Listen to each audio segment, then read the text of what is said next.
Hola, soy Laura Hernández Esteves. Estamos un día más en la radio La Voz Joven, en otro programa quincenal de Fundoro. Hoy es 4 de abril de 2023. Estoy con Tommy en cabina y con Guillermina, con la que venimos a hablar hoy de la constitución de la materia, que es un tema súper interesante y con la que vamos a pasar esta mañana. ¿Qué tal, Guillermina? Hola, pues muy bien, buenos días. Aquí pasando un poquito de calor, de humedad, pero bueno, todo bien. Nada, aquí pues sí, había elegido este tema porque por dos razones, vamos a ver. Digamos que el estudio de la materia y de sus transformaciones siempre ha sido el objeto de la ciencia que conocemos como la química. Y luego, la segunda de las razones es porque me parece muy curioso que durante muchísimos siglos hayamos podido estar transformando la materia, obteniendo sustancias nuevas, muchos compuestos y demás, sin conocer realmente cómo está constituida a nivel interno, ¿vale?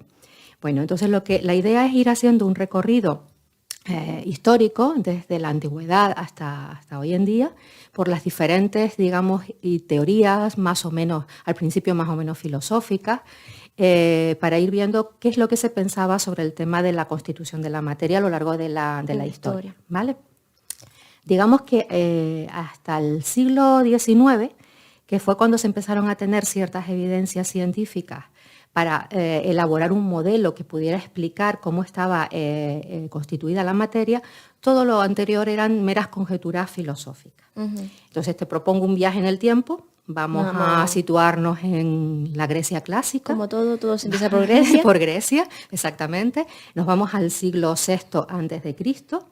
Y bueno, en una zona geográfica, como digo, sería la Grecia con sus islas y las costas de Asia Menor que estarían enfrente. Bueno, pues si te acuerdas de cuando estudiaste segundo bachillerato, allá en aquellos tiempos, sí. En la historia de la filosofía, si yo no recuerdo mal, empezaban por los presocráticos, ¿no? Exacto, empezábamos por presocráticos y... Vale. Pues justo ahí, en esa época, tenemos la llamada Escuela de Mileto, que pertenece a esa época, en la ciudad de Mileto. Entonces, los filósofos que formaban parte de esta escuela pensaban que la materia estaba constituida de una especie de principio material que existió y que según el filósofo pues era uno u otro. Por ejemplo, Tales de Mileto pues pensaba que ese principio era el agua. En cambio, Anaxímenes, por ejemplo, decía que ese principio era el aire. En cambio, Anaximandro dice que había una cantidad de materia infinita, indeterminada, que la llamó apeiron, no sé si se pronuncia así bien en griego, que dice que ese apeiron se fue transformando y dando lugar a todas las cosas que nos rodean. ¿Vale? Bueno, pues un siglo después, estábamos en el siglo VI, siglo V antes de Cristo, en otra ciudad ya más al norte, en Abdera, apareció otro filósofo, Demócrito, no sé si te sonará, ¿vale? Que él decía que la materia, bueno, él pensó, ideó que en buena lógica, ¿no? Pensando que si cogía un trozo de materia y la empezaba a dividir cada vez en trocitos más pequeños, llegaría un momento en que se va a encontrar con una partícula que ya no podría dividir más. ¿Qué fue el átomo? Que era el átomo, él lo denominó átomo. Entonces Demócrito ideó la teoría de que todas las sustancias estaban constituidas por átomos que se aglomeraban, que se pegaban entre ellos, que los átomos que formaban una determinada sustancia eran todos iguales entre sí, pero diferentes a los átomos de otra sustancia distinta, ¿vale? Él admitía la existencia del vacío, es decir, que en esa aglomeración de átomos podían quedar huecos que no podrían tener nada, ¿vale? Digo lo del vacío porque a lo largo de la historia esta idea de que puede o no existir el vacío ha sido siempre muy controvertida. Es decir, ha habido muchos filósofos como que le tenían terror a eso del vacío. Todo tiene que estar juntito y completo. Y completo, sí, todo relleno de algo. ¿Vale? Bueno, pues nos damos otro saltito más de otro siglo y nos vamos a una ciudad que queda muy cerquita de Abdera, que es Estagira, y allí aparece la figura del famoso Aristóteles, ¿vale? Ha vuelto, siempre vuelve. Sí. Bueno, pues Aristóteles fue un filósofo, ya sabemos que muy importante, cuyas teorías pues, han llegado hasta nuestros días y han tenido mucha influencia en el pensamiento occidental. Y él pensaba que la materia se componía de 4 elementos básicos, que seguramente te lo habrán dicho ya más de una vez, que era aquello de agua, tierra, el aire y el fuego. Los 4 elementos. Exactamente. junto con 4 cualidades, que eran sequedad, humedad, calor y frío. Cuando esos elementos se combinaban en distintas proporciones con sus 4 cualidades, pues iban originando todo lo que se conoce. Pero eso era en la Tierra, porque luego en el universo, en las estrellas, en los cielos, digamos que la materia que lo componía era otra, Claro. que él la denominó éter, Sí. que era una materia como indestructible, incorrupta, ¿vale? Y eso era lo que formaba parte, pero solo de los cielos, de la parte que estaba en los cielos. Y Aristóteles, en cambio, sí que tenía terror al vacío, ¿vale? Él pensaba que no podía existir el vacío.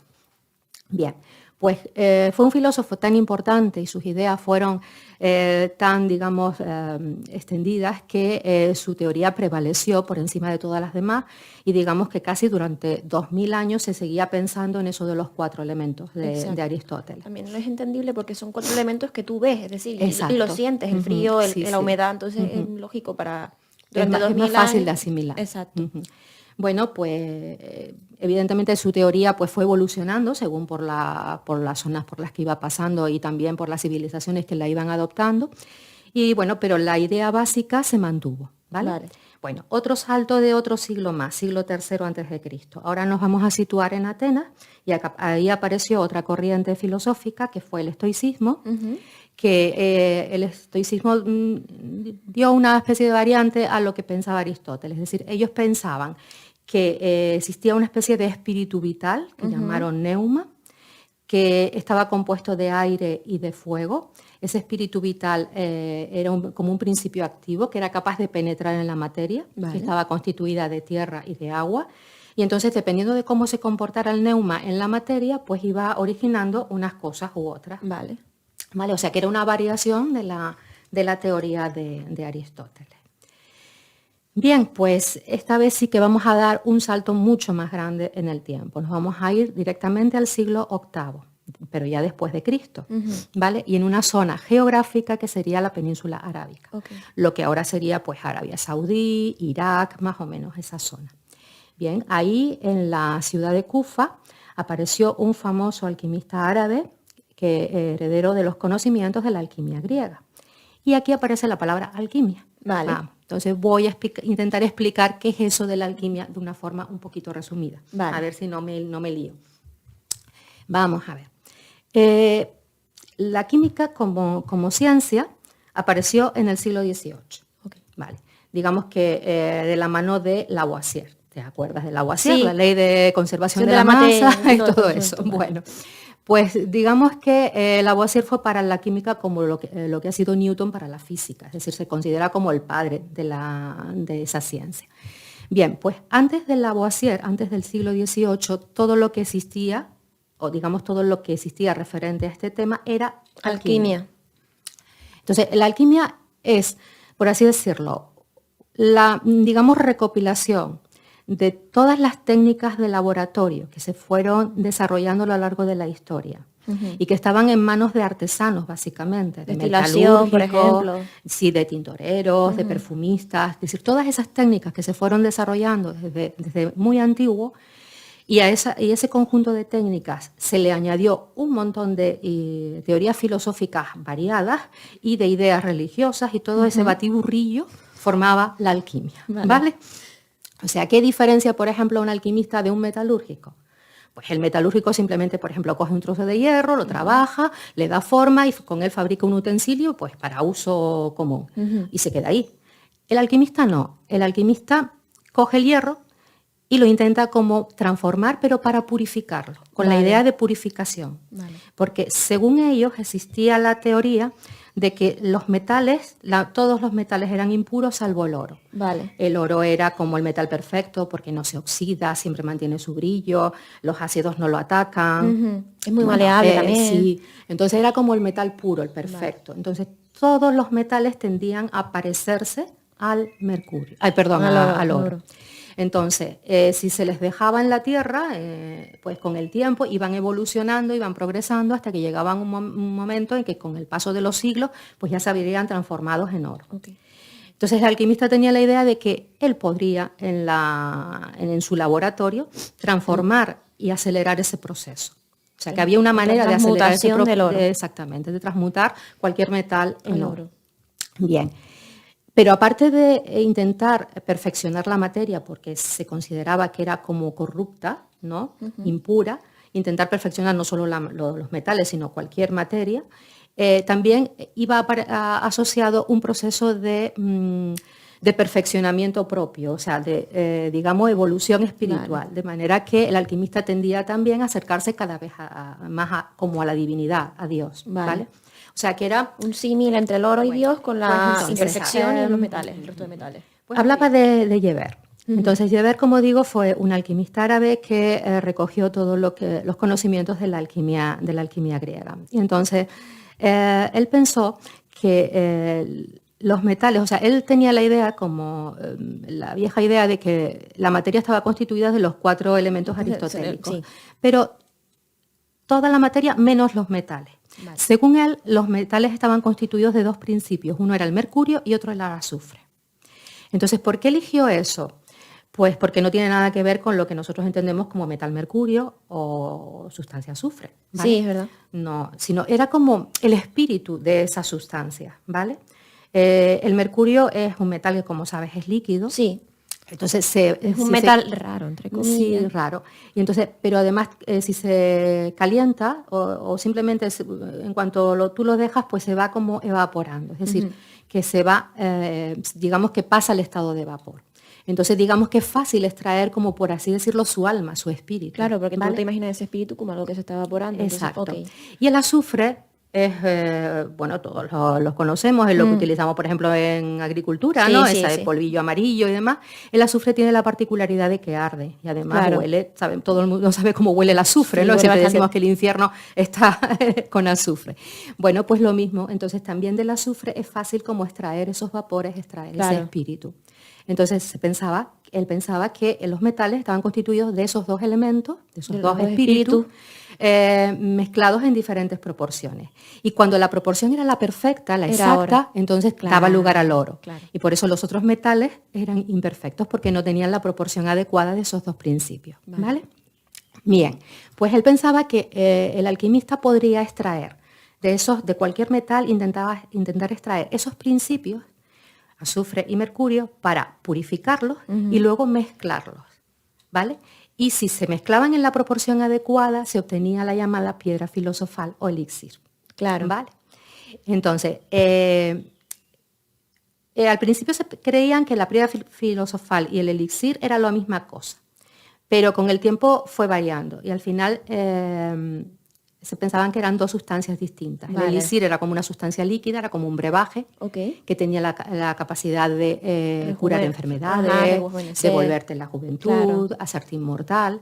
Y la piedra filosofal era algo más sólido que te podría servir para, si tú, por ejemplo, estabas trabajando con plomo y lo estabas sometiendo a cambios y demás, añadías un poquito de esa piedra filosofal, automáticamente ese plomo lo podías transformar en oro. Claro. ¿Vale?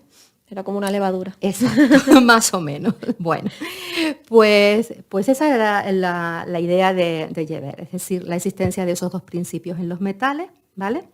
Que si estaban bien mezcladitos, pues teníamos el oro. Claro, Guillermina, y aquí entra el que haciendo alquimia y con la búsqueda de conseguir que todos los metales se transmuten en oro, ¿han habido accidentes o por serendipia esto de haber hecho descubrimientos sobre otros metales y gracias a eso ha avanzado la ciencia? Sí, por supuesto, evidentemente. Entonces ellos, como estaban, digamos, sometiendo a la materia a constantes cambios, intentando ver qué podían hacer con aquello, echándole cosas. Pues fueron apareciendo muchos compuestos y descubriendo un montón de cosas que en principio no estaban previstas. Entonces, evidentemente, así ha ido avanzando.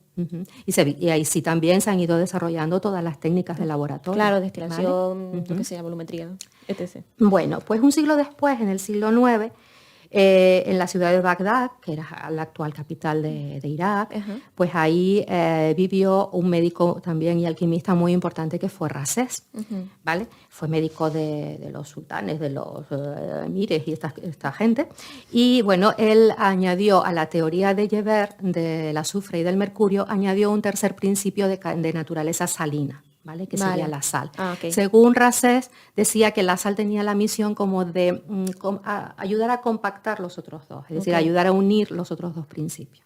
Bueno, y esos 3 principios lo que se conoce como tría prima. Vale. Entonces, cada vez que me vaya a referir a ellos, a partir de ahora diré la tría prima. El azufre, ¿vale? el mercurio y la sal. Azufre, mercurio y sal, exactamente. Bueno, cambiamos de siglo y de lugar. Nos vamos a dar esta vez también un buen salto y nos vamos a ir hasta el siglo XV ya, pero en Occidente, en la zona, que digamos la región que podría ocupar ahora mismo Alemania, Suiza, Austria. Vale. Es decir, todas estas ideas de alquimia, todo este pensamiento se fue, trasladando y llegó hasta nosotros. Okay. ¿Vale? Entonces, en el siglo XV tenemos a un médico famoso también y alquimista que fue Paracelso. No sé si te sonará de algo. Bueno, Celso Grado. No. Vamos a ver. Paracelso fue un médico, como digo, alquimista. Un personaje bastante curioso porque era bastante como camorrista, vamos. Se peleaba con todo el mundo, siempre estaba armando follón, tenía que salir huyendo de todas las ciudades por las que pasaba porque le querían linchar, en fin. Es un señor muy simpático, como se ve. Pero fue un buen médico. Entonces, antes de Paracelso, lo que se hacía para curar una enfermedad era fabricar una especie de potingue, que era una mezcla de un montón de cosas, ¿no? Ahí ponían de todo. Algo funcionará. Entonces, de todo eso que había ahí, pues alguna de esas cosas pues, te podía servir para curar lo que tú tenías. Claro. Entonces, Paracelso cambió la idea de esa especie de pócima cúralo todo. Y él decía que cada enfermedad tenía su medicamento. Vaya. Y tenía que ser lo más sencillo posible. Claro. Él, de hecho, ha sido el fundador de lo que se conoce como la iatroquímica, que es, por así decirlo, la alquimia aplicada a la medicina. Okay. Y es en realidad como la base de la actual farmacia. Claro. ¿Vale? Uh-huh. Bien, pues Paracelso adoptó lo de la tría prima, ¿vale? Él decía que hubo una primera materia creada por Dios, que estaba compuesta de los 4 elementos aristotélicos, pero impregnado de estos 3 elementos, de estos 3 espíritus, ¿vale? Okay. Del azufre, del mercurio y la sal. La sal era lo que hace consistente a los cuerpos, el azufre los hace inflamables y el mercurio les da la fluidez. Claro. ¿Vale? Es decir, lo importante que era la sal en esa época, que se trabajaba mucho con sal, o sea, y era muy... Sí, para conservar las cosas, exacto, para conservar la comida. Y que podía llegar a ser muy cara también. Sí. Bueno, pues como digo, él perfeccionó las técnicas farmacológicas, elaboró medicinas mucho más sencillas, la verdad es que acertaba muchas veces y por eso se hizo muy famoso. Bueno, pues su teoría, sus conocimientos se fueron también propagando por toda Europa. Pero al mismo tiempo que en este siglo XV, cuando vivió Paracelso, se descubrieron una serie de libros antiguos que recogían el pensamiento de los filósofos aquellos de la antigüedad, claro, de la época presocrática, incluidas el pensamiento, las teorías atómicas de Demócrito. Okay. Y entonces todo eso volvió a salir a la luz y se empezaron como a poner de moda, ¿vale? Y entonces en el siglo XVII, es decir, 2 siglos después, existían ya en Europa 2, digamos, corrientes. Una que era la de los seguidores de Paracelso y otra que era la corriente de los atomistas o corpuscularistas. Claro, que eran los seguidores de Demócrito que habían descrito ese libro. Bien, pues ¿quién seguía la corriente paracelsiana? Pues teníamos, básicamente eran personas que vivían en los Países Bajos y Alemania, las de esa parte. Que eran los que les quedaba más cerca. Más cerca por la influencia de Paracelso. Claro. Pero luego en Francia y en Inglaterra prevaleció más la teoría corpuscularista. Entonces de cada uno de ellos había defensores y detractores, evidentemente. Bueno, pues vamos a empezar por la teoría, por los, digamos, defensores de la corriente paracelsiana. Y aquí tenemos a un médico también y alquimista muy importante que nació en Bruselas, que fue von Helmont. No sé si se pronuncia así, porque todo el alemán no. Bueno, él era seguidor de las doctrinas de Paracelso, como digo. Entonces, von Helmont hizo un experimento muy curioso, bueno, te lo voy a explicar. Él realmente lo que hizo fue hacer el seguimiento del crecimiento de una plantita. Se cogió un arbolito y entonces lo pesó antes de plantarlo. Luego pesó la tierra, la maceta, para quitárselo la tierra y la maceta. Luego lo plantó y lo único que hizo durante unos cuantos años fue irlo regando. Lo puso al sol, al aire y lo fue regando. Cuidar su plantita. Entonces, lógicamente, pues la plantita creció, llegó a ser un arbusto más o menos grandito. Entonces, cuando consideró que ya tenía un tamaño adecuado, lo sacó de la maceta, lo volvió a pesar, lógicamente pesaba mucho más porque había crecido, y volvió a pesar también la maceta con la tierra. Y entonces observó que la parte de la maceta y de la tierra prácticamente no había cambiado de masa. Exacto. Entonces, ¿qué hizo? ¿Qué le dio a él por pensar? Dice, bueno, pues eso significa que la tierra aquí no influye para nada. Con lo cual, de los 4 elementos aristotélicos eliminó la tierra y el fuego. Y listo. Y se quedó solamente con el agua y el aire. Porque según él era lo único que estaba hacía, afectando al árbol, claro. que lo único que generaba materia, ¿vale? Ok. Evidentemente una idea errónea, porque hoy sabemos que en para hacer la fotosíntesis y tal necesitan sales minerales. Y las sales minerales, todos los minerales que hay en la tierra, pues todo eso se necesita. Pero en aquella época eso no se sabía. Entonces él, digamos, hizo una teoría ligeramente distinta a la paracelsiana.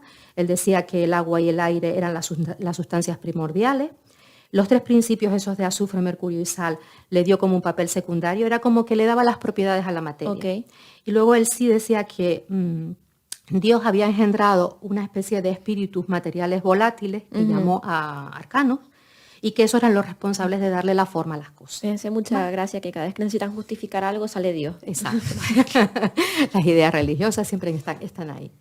Bien, pues otro alquimista alemán, que también fue muy importante, Joachim Becher, o algo así. Bien, también era seguidor de las corrientes de Paracelso, pero él sostiene que los minerales están compuestos de 3 tierras, y les puso unos nombrecitos que, bueno, una era la terra lápida, que era, o la terra prima, que era resistente al fuego y vitrificable. Luego tenemos la terra pinguis, o terra secunda, que era el principio de la combustibilidad. Luego tenemos la terra mercurialis, o terra tertia, que le confiere la maleabilidad y la fusibilidad, es decir, lo que hace que algo se haga líquido, se pueda moldear y demás. Bien, en realidad tenían las mismas características que la tría prima de Paracelso. Claro, ¿vale? Son 3, fíjate, prima y una segunda. Sí. Lo único que le cambió el nombre, por así decirlo. Bien, y lo interesante de las ideas de este señor fue que intentó explicar la calcinación. Y entonces, por ejemplo, cuando tenemos un metal y lo calcinamos, se convierte en cal. Ellos la llamaban cal, pero que para nosotros hoy sería el óxido. ¿Vale? Entonces él decía que cuando el metal se calcinaba, perdía la terra pinguis, es decir, que se escapaba a la atmósfera. Que es la que le daba el sentido vitrio. No, la otra, el principio de la combustibilidad. Ok. Vale. Bueno, pues esto sentó las bases de una futura teoría, que es la teoría del flogisto, de la que luego hablaré. ¿Vale? Por eso digo que es muy importante.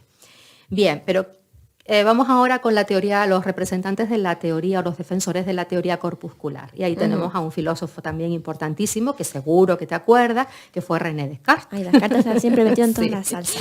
Bueno, pues él concibe que la materia está en movimiento continuo, que ha sido creada por Dios, que da forma a los cuerpos con 3 tipos de partículas, y entonces él se inventó 3 tipos de partículas materiales. A una eran inobservables, o sea, eran pequeñitas y no las podíamos ver. Partíamos de que ellos pensaban que había un átomo. Sí. Bueno, claro, uno, varios. Sí, o muchos. Muchos. Bueno, entonces, según él, estas partículas eran las partículas de fuego, que esas tenían muchas formas, eran muy pequeñitas y se movían a gran velocidad. Luego tenemos las partículas de tierra, que eran mucho más grandes y más lentas, y luego las partículas de aire, que eran de tamaño y velocidades intermedias. Vale. Partiendo otra vez de Aristóteles, y las 4 no se nos quitan la atención. Más o menos sigue arrastrando esa vieja idea. Es decir, añade lo de las partículas, pero con las ideas, con los elementos de Aristóteles. Bueno, él decía que el Sol y las estrellas estarían formados por partículas de fuego, los cielos estaban formados por partículas de aire, y los planetas, es decir, la Tierra, los planetas y todos los cometas están formados por partículas de tierra. Bueno, y Descartes lo que sí también tenía era como terror al vacío, ¿vale?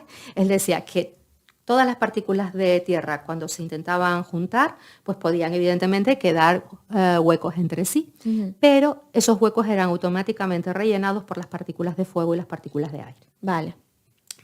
Bueno. Pues otro coetáneo suyo fue Pierre Gassendi.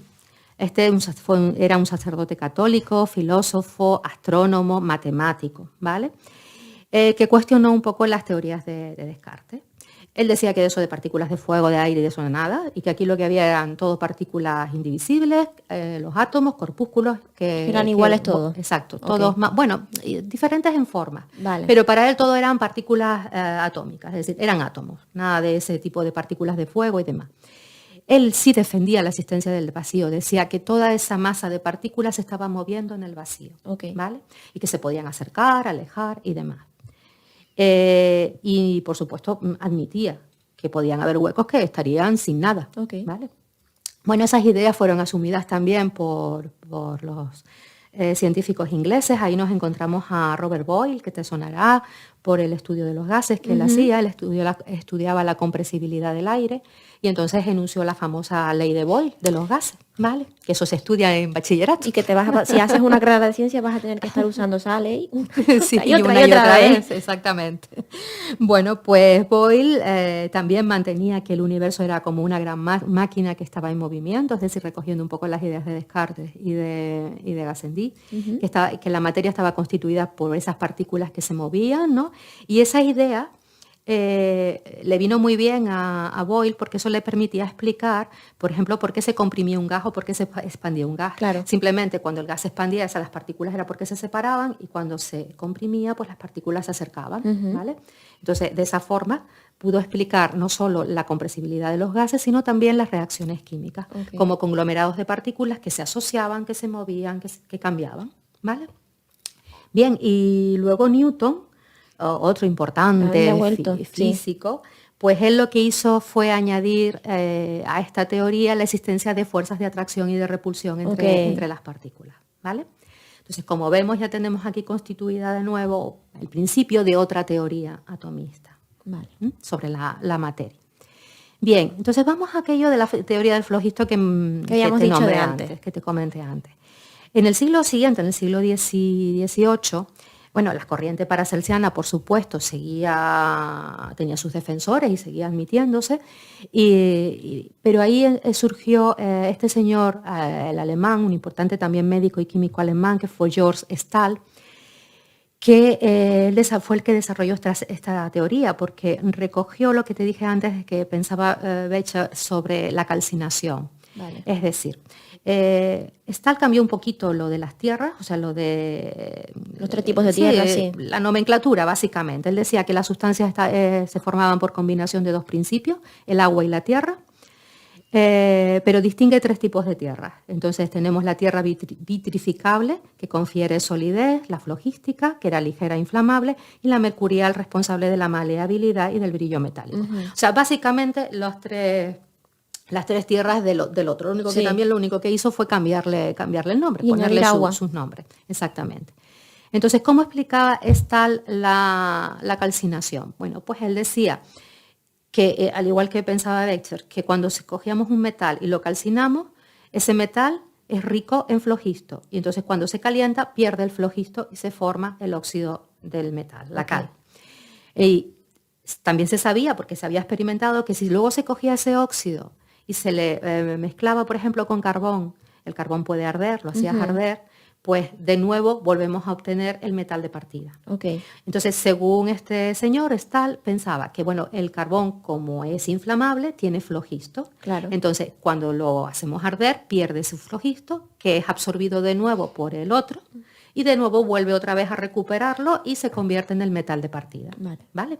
Bueno, pues esta teoría tuvo también sus grandes defensores y estuvo por ahí perdurando durante bastante tiempo, pero tenía un inconveniente y era que no se podía explicar, o sea, no resultaba muy lógico que si tú pesabas el metal, por ejemplo, antes de la calcinación, te daba un valor, pongamos 1 kilo, y luego pesabas el óxido, después de la calcinación, pesaba mucho más.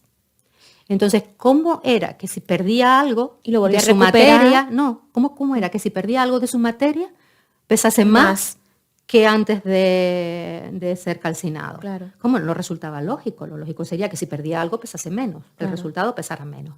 Pero claro, no se tenía ni idea de qué proceso químico estaba ocurriendo en la calcinación realmente.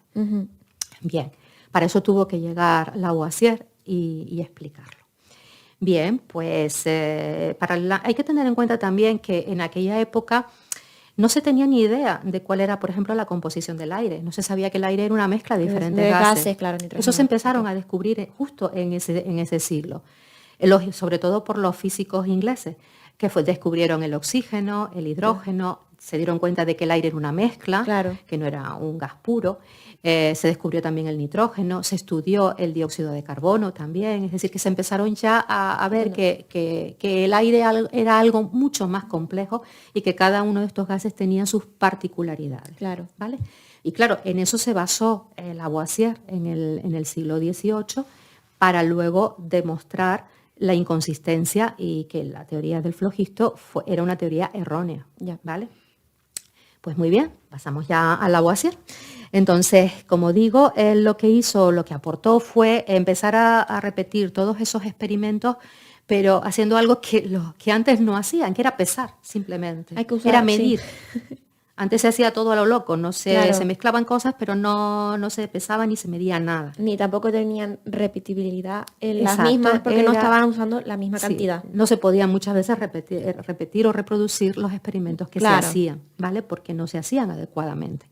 Bueno, pues Lavoisier lo que fue es aplicar la rigurosidad al trabajo de los químicos. Entonces empezó a reproducir todos estos experimentos. De hecho, no se fiaba y a pesar de que ya se había descubierto por el oxígeno en Inglaterra, él volvió a reproducir los experimentos aquellos y efectivamente comprobó que lo que se obtenía con aquel experimento era el gas oxígeno y que tenía las propiedades que aquellos comentaban, ¿vale?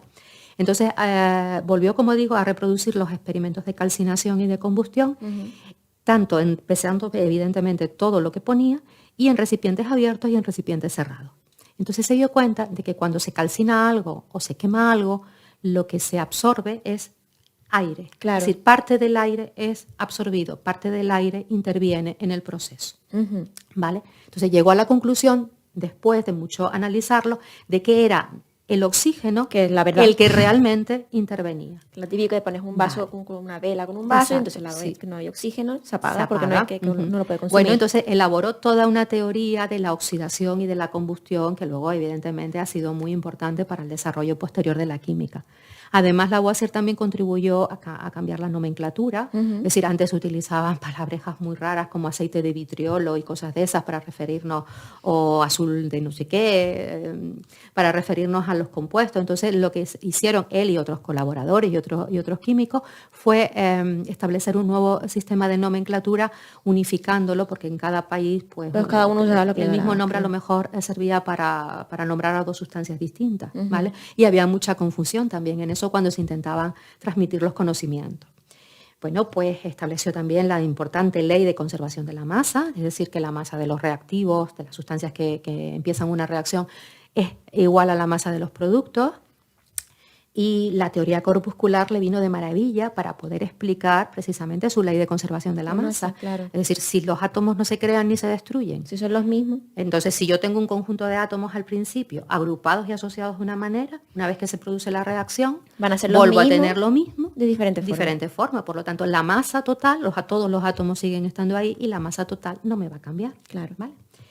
Bien, pues paralelamente a esto también, ya los químicos, digamos que se pusieron las pilas y entonces empezaron a estudiar muy seriamente las reacciones, empezaron a establecerse un conjunto de leyes que cumplían las reacciones químicas, pero no existía una teoría, digamos, realmente sólida, importante, que pudiera explicar esas leyes. Hasta el siglo XIX, que llegó Dalton, otro químico inglés. Sí. Y fue el que estableció la primera teoría atómica, digamos, ya con cierto carácter científico y serio, fue él, ¿vale? Entonces, si recuerdas la teoría de Dalton, pues decía que la materia estaba constituida por partículas muy pequeñas, ¿no? Unidas por fuerzas de atracción, que los átomos no se pueden dividir, que no se crean ni se destruyen, que todos los átomos de una misma sustancia o elemento eran todos iguales entre sí, pero diferentes de los átomos de otras sustancias, tanto en forma como en tamaño y en masa, que los átomos se pueden agrupar, se pueden asociar formando esas agrupaciones de átomos, él las denominó moléculas, claro, ¿vale? Que es realmente la base de un compuesto, de la molécula, ¿vale? Bueno, pues esta teoría sirvió para explicar todas las leyes esas experimentales que se habían obtenido, menos una. Entonces dice, vamos, fantástico, una teoría fantástica. ¿Y qué ley fue con la que no pudo? Pues justo una ley que era la que se estableció en las reacciones entre gases. Es decir, cuando las sustancias que intervenían eran gaseosas, no servía la teoría de Dalton para predecir los resultados. No tenía nada que ver con lo que predecía utilizando la teoría de Dalton con lo que se obtenía realmente. Es decir, los volúmenes de gases obtenidos no tenían nada que ver. Entonces, claro, hay que entender que se estaba partiendo de una premisa que era equivocada. En aquella época tampoco se conocía la fórmula de la sustancia. Hoy tenemos claro que el agua es H2O, 2 átomos de hidrógeno, 1 de oxígeno. En aquella época no se sabía eso. Entonces se pensaba, sí, se sabía que el agua tenía hidrógeno y oxígeno porque se había logrado... Pero no sabías ni qué cantidad tiene. Pero no sabían en qué cantidad. No sabían cómo estaba formada la molécula. Ajá. De hecho, ellos pensaban que era un átomo de oxígeno y uno de hidrógeno solamente. Entonces los gases, las sustancias gaseosas estas simples como el hidrógeno, el oxígeno, el nitrógeno, ellos pensaban que eran átomos sueltos y en realidad no lo es. O sea, Avogadro pensó que si se suponía que estos gases estaban formados por dos átomos unidos, es decir, por moléculas diatómicas, entonces sí cuadraban los cálculos. Claro. Y podía explicarse la ley de los gases que se había obtenido experimentalmente. Ha venido Avogadro otra vez. Otra vez, Avogadro, que fue un químico italiano, como tú sabes. Bueno, pues seguimos avanzando. Dice, fantástico, tenemos todo explicado. La teoría de Dalton, tenemos la ley de Avogadro esta maravillosa y ya está todo muy bien. Pues no. Después resulta, como voy de tiempo, que me estoy alargando. No, es que me había liberado, no te preocupes. Bueno, entonces, ¿qué pasó? Pues bueno, pues que los físicos fueron también haciendo sus descubrimientos, descubrieron la electricidad, el electromagnetismo, y entonces a los químicos les dio por aplicar la electricidad a las reacciones químicas, y dice, la liamos. Y entonces, ¿qué pasó? Pues se dieron cuenta de que el agua, si tú haces pasar la corriente eléctrica a través del agua, por ejemplo, la puedes disociar, la puedes romper su molécula, su estructura, y aparece por un lado el hidrógeno y por otro lado el oxígeno. Eso es lo que se conoce como la electrolisis. Eso mismo se pudo aplicar también a las sales disueltas en agua o fundidas. Y hubo un señor que estableció, Faraday, que estableció las leyes de la electrolisis, ¿vale?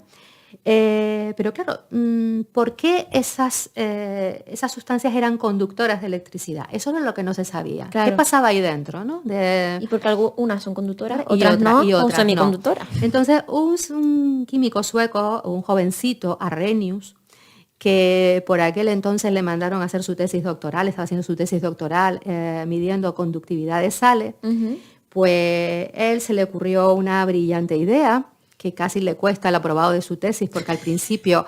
no se la querían aceptar. No, era como una cosa tan novedosa y demás que no.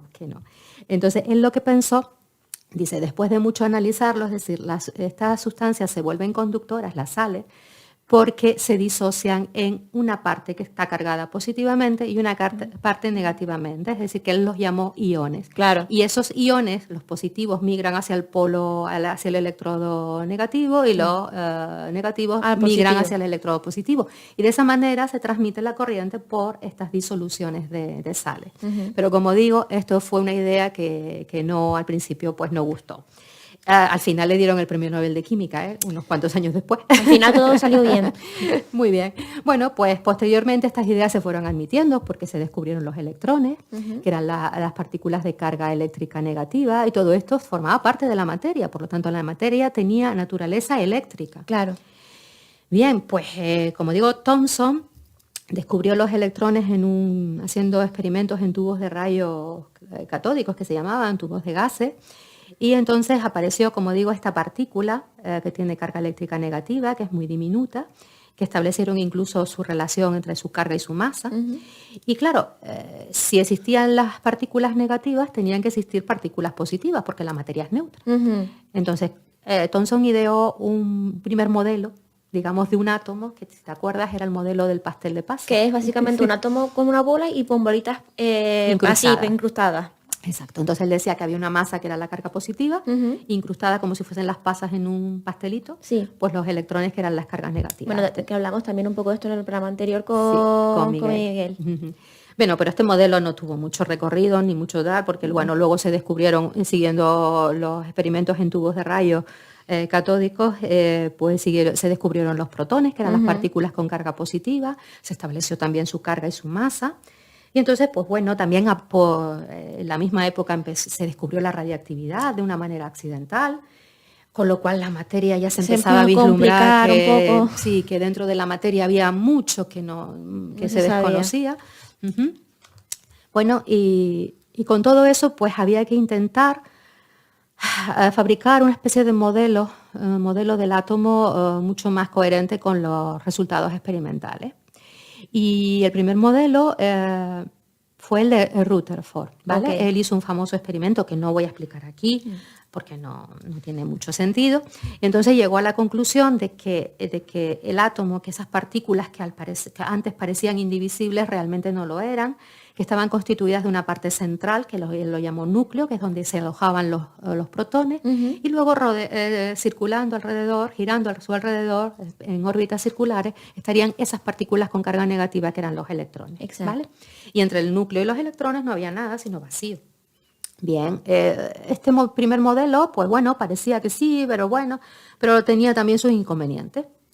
Y era porque ya como la electricidad, el electromagnetismo se había estudiado bastante a fondo, pues ya se sabía que si una partícula eléctrica estaba en movimiento, automáticamente pierde energía. Exacto. Y si los electrones, que son partículas eléctricas en movimiento, pierden energía, eso significa que colapsan. Que cada vez menos, hasta que chocan contra el núcleo. Exacto. Y el átomo desaparece. Pero claro, esto no ocurre. Porque estamos aquí, básicamente.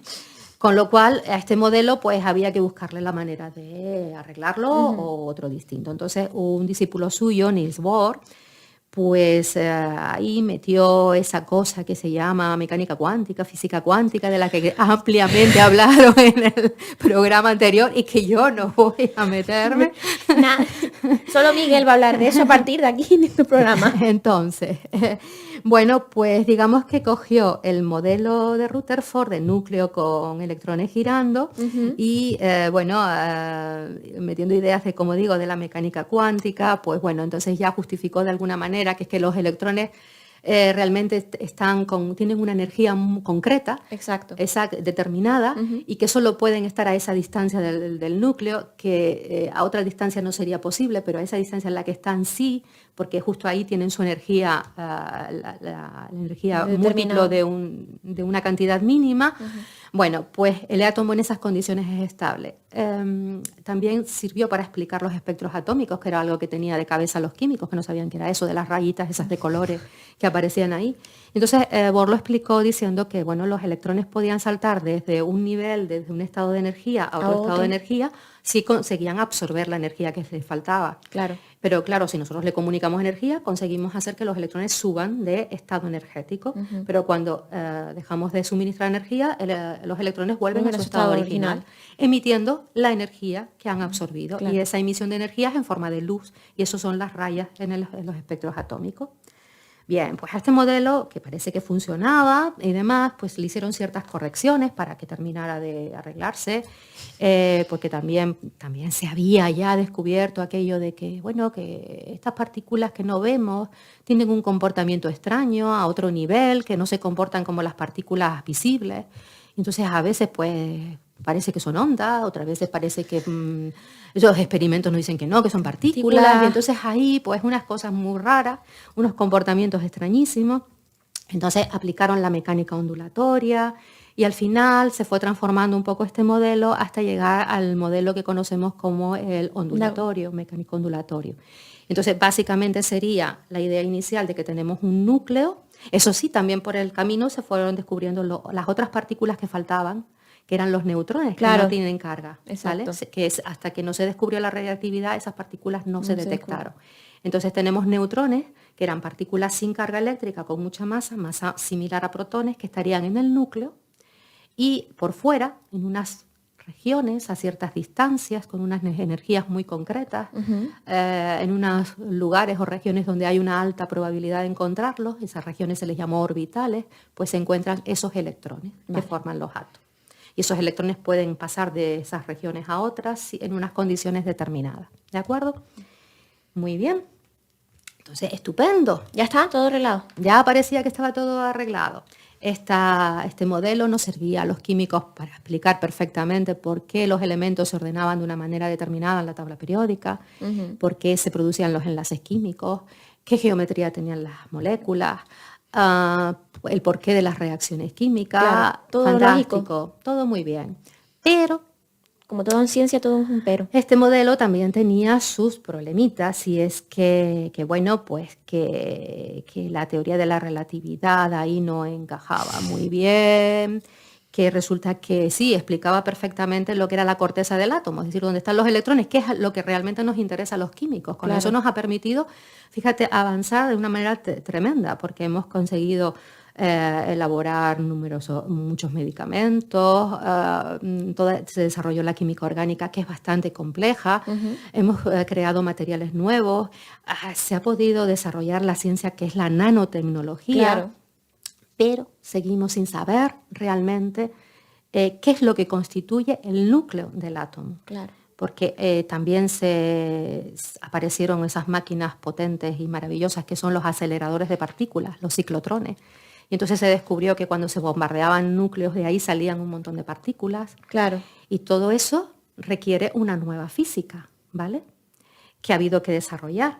Entonces, ahora hay un modelo que seguro que no te suena de nada, que es el modelo estándar de la física de partículas, que intenta explicar la composición del núcleo de los átomos y la materia. Claro. Pero es un modelo que no es nuevo, no es de ahora. Ya es un modelo que lleva bastantes años, es de principios, mitad del siglo XX, o puede que incluso antes. Es decir, cuando se desarrolló la mecánica ondulatoria y la física cuántica, y se empezó a descubrir todo este conjunto de partículas nuevas y extrañas, se empezó a desarrollar ese modelo. Claro. Y se llama modelo estándar. Entonces, vamos a ver. Nosotros tenemos la idea de que, vale, hay 3 partículas que son electrón, protón y neutrón.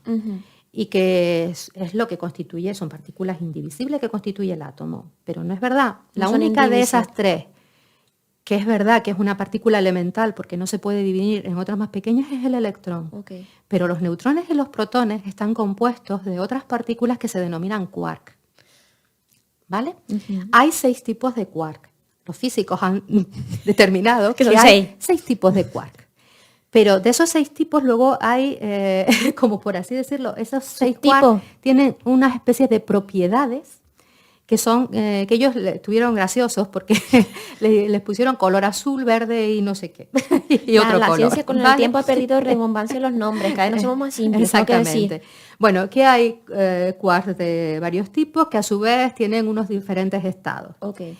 Que también son partículas elementales, los quarks. Entonces, hay otras partículas elementales, aparte del electrón y de los quarks, que son los neutrinos, que a lo mejor te suena de algo, de haberlos oído hablar, los muones, tau. Y luego hay otro conjunto de partículas elementales, digamos los leptones, que son el electrón, el muón, el tau, el neutrino, y los quarks, son lo que constituye, según la teoría del modelo estándar, toda la materia del universo. Y luego hay otras partículas elementales que tienen otra función, que son los llamados bosones. ¿Vale? Entre ellos, entre esos bosones, está el fotón, que es digamos, por así decirlo, la partícula que transmite la interacción electromagnética, la de la luz. Hay una partícula que se puso muy de moda hace unos años, que fue el bosón de Higgs. Sí. Esa es, digamos, la partícula responsable de que las otras tengan masa. ¿Vale? Y hay otras partículas, hay otros bosones que son los responsables de las otras interacciones, ¿vale? La interacción débil, la interacción fuerte, es decir, que eso es un mundo absolutamente loco, ¿no? Del que yo no tengo mucha idea. Y bueno, pues están esas partículas elementales y luego están las otras partículas que se constituyen de estas, que son las llamadas hadrones. Y ahí tenemos pues al protón, al neutrón y otras. ¿Vale? Que no voy ni a mencionar porque tienen unos nombres. Entonces, conclusión. No tenemos idea. Pues que este modelo estándar también está incompleto. Porque supuestamente, este modelo no ha conseguido integrar la interacción gravitatoria. Vale. Ni ha conseguido, por así decirlo, relacionarse con la teoría de la relatividad. O sea, que la relatividad va por un lado, este modelo va por otro, en fin, que hay por ahí como muchas lagunas. Claro. Entonces, se supone que hay una partícula que todavía no han logrado descubrir los físicos, que es el gravitrón, que supuestamente es la partícula que transmite la interacción gravitatoria, ¿vale? Luego, también los físicos teóricos y los astrofísicos saben que hay en el universo una materia que todavía no se ha descubierto, que es la materia oscura. Hay energía oscura. Luego, parece ser que las partículas tienen su antipartícula, es decir, que si, por ejemplo, el electrón tiene su antipartícula, que es el positrón, que es exactamente igual, pero el electrón es de carga negativa, el positrón sería de carga positiva. Si un positrón y un electrón se chocan, o sea, se encuentran, se aniquilan mutuamente, generando energía. O sea, que hay materia y antimateria. ¿Vale? Por lógica deberíamos de pensar que cuando se creó el universo existiera la misma cantidad de materia y de antimateria. Pero parece ser que no, parece que hay más materia que antimateria, no se sabe por qué. Como los Sith con los Jedi, de verdad. En fin, que en resumen, seguimos transformando la materia, seguimos fabricando cosas, seguimos trabajando con ella, seguimos fabricando cantidad de compuestos nuevos, materiales magníficos y maravillosos, pero estamos como al principio, es decir, seguimos sin saber de qué está compuesta realmente. Cada vez que pensamos materia, que ya lo sabemos, aparece algo nuevo. Pues nada, aquí termina el cuento. Nos quedan dos cosas. Una, sí. Importante, y hablando de transformar la materia, que es sí. Si hay transmutadores de la materia a día de hoy, como los alquimistas pues de antes. A ver, es decir, ahora, gracias a las reacciones nucleares, nosotros somos capaces de efectivamente transformar un átomo en otro, el núcleo de un átomo en el de otro, porque le hacemos chocar neutrones y entonces se fragmenta y origina otros átomos. De hecho, hay un elemento de la tabla periódica, de la parte de los lantánidos actínidos, ¿vale? Creo que era un actínido, que, bueno, todos los elementos de esa zona son radiactivos, es decir, que con el tiempo se van desintegrando y llega un momento en que desaparecerían, ¿no? El periodo de desintegración pues varía mucho de unos a otros y unos pueden ser de pocos segundos y otros pueden ser de miles de años. Bueno, pues hay un elemento de la tabla periódica que ya había desaparecido, que ya no existía en la Tierra, claro, porque ya se había desintegrado en su momento cuando se formó y que gracias a una reacción nuclear se volvió otra vez a obtener. No me acuerdo ahora cuál de ellos era, la verdad, me da pena no decirte cuál es. O sea que sí somos capaces de transformar unos átomos en otros, unos elementos en otros. O sea que podemos fabricar oro. Al final, que bueno, que no es rentable, pero poder se puede. Es muy complejo el sistema, pero sí que se puede. Es aquel viejo sueño de los alquimistas, sí que es posible. Se ha cumplido. Y la otra es la pregunta para el próximo programa. La otra pregunta para el próximo programa que me han dejado aquí es ¿qué relación hay entre las ciencias y las pseudociencias? Pues ya la contestará quien venga aquí. Pues nada, muchas gracias Guillermina por contarnos toda la historia de la materia. Ha sido muy entretenido y para cualquiera que esté estudiando segundo bachillerato creo que le viene súper bien, la verdad. Creo que sí. Y pues nada, muchas gracias y a ver si nos vemos en otro programa. Vale, pues muchas gracias a ti y bueno, encantada de haber estado aquí. Venga.